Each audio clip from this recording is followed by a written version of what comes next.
Hi there, today we're diving into some truly chilling tales from off the grid. Picture this: no electricity humming through the walls, no faucet gushing with water at the turn of a handle, just you and the wilderness.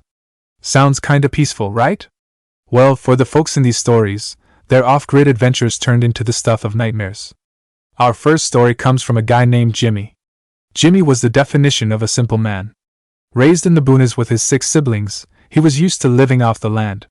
While his brother hightailed it to the big city for college, Jimmy stayed put. In fact, he moved even deeper into the countryside, settling into a tiny cabin with no power or running water. Just the way he liked it. Jimmy had a dog named Betsy that he loved like a daughter. Every night he'd let Betsy out to run around before tucking her in. One evening, Jimmy heard Betsy let out a blood-curdling scream. He ran outside to find his poor pup limping towards him, a huge gash across her leg. It didn't look like any animal attack Jimmy had ever seen. No, this was a clean slice, like it was made by a knife. For weeks, Jimmy was on edge, wondering who or what was stalking his property. He got his answer one afternoon when he spotted a shadowy figure peeking out from the trees, staring intently at Betsy.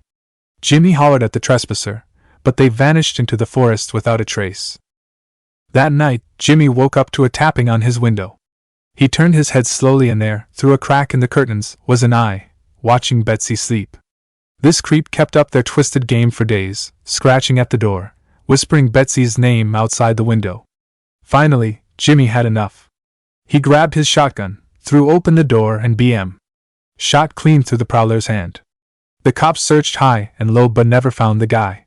For months, Jimmy lived in fear, haunted by the sound of scratching and a phantom voice calling out to Betsy.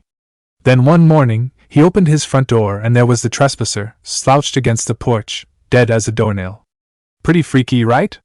But it gets worse.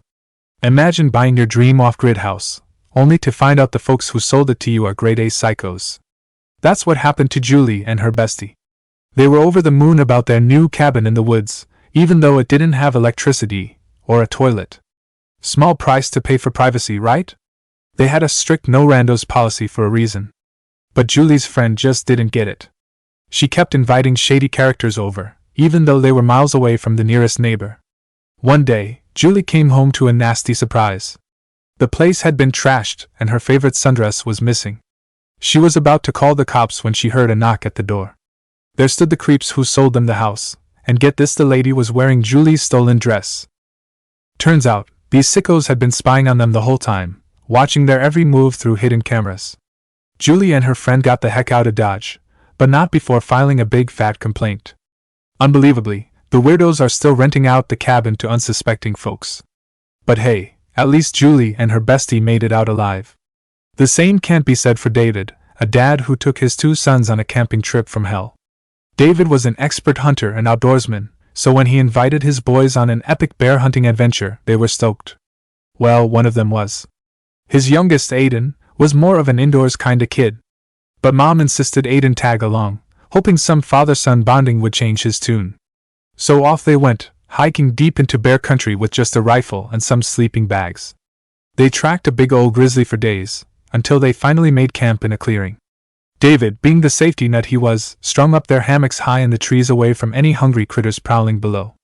In the middle of the night, Aiden woke up to a terrifying sight: a massive bear sniffing around the base of his brother's tree, grunting and growling. Aiden frantically chucked a granola bar at his snoring dad, jolting him awake. David grabbed his gun to take aim, but he'd left it on the ground like a dang fool. What happened next was like a scene from a horror movie. The bear started climbing the tree, inching closer and closer to Aiden's brother. The poor kid was shaking like a leaf, too scared to even scream. David knew he had to act fast or his son was a goner. In a last-ditch effort, Aiden's brother ripped his hammock from the branches and threw it over the bear's head. The beast roared in confusion, giving David just enough time to drop down, grab his rifle, and unload on the creature. It was one heck of a campfire story, but Aiden was scarred for life. He never wanted to step foot in the woods again. As for David, he learned a valuable lesson that day: never let your guard down in bear country. But sometimes, danger doesn't come from the wilderness. Sometimes, it's the people you trust most who end up hurting you. Jenny learned that the hard way when her husband Tom had a brush with death. Jenny and Tom were living the off-grid dream on their very own homestead. Tom worked on the railroads, so he was gone for months at a time, leaving Jenny to tend to the animals and the garden all by her lonesome. It was a tough job, but Jenny loved the simple life. There was just one problem: they didn't have running water or a proper toilet. For a whole year, they were roughing it in the woods with nothing but a shovel and some biodegradable TP.